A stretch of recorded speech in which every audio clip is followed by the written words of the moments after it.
நண்பருக்குலாம் வணக்கம். நான் இப்போ படிக்க போற பாட்டு வந்து 40 வருஷத்துக்கு முன்னாடி நம்ம தமிழ்நாட்டுக்கு முதல்வரா இருந்தாரு. அவர் நடிச்ச படம் இது. அந்த நடிகர் யாரு? இந்த படம் என்ன படம்? அப்படிங்கிறத நண்பர்கள் எல்லாரும் கமெண்ட் பாக்ஸ்ல சொல்லுங்க. தெரிஞ்சவங்க சொல்லுங்க. தெரியாதவங்க தெரிஞ்சுக்கங்க. அப்ப அந்த பாட்டு படிக்கேன். நாடாளும் வண்ணமயில் காவியத்தில் நான் தலைவன். நாட்டிலுள்ள அடிமைகளில் 1000ல் நான் ஒருவன். மாளிகையே அவள் வீடு, மரக்கிளையில் என் கூடு. வாடுவதே என் பாடு, இதில் நான் அந்தமா நெஞ்சை நாடுவதெங்கே கூறு.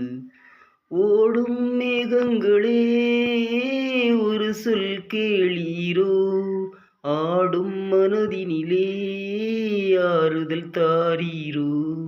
ஆடும் மனதினிலே ஆறுதல் தாரீரோ. நன்றி.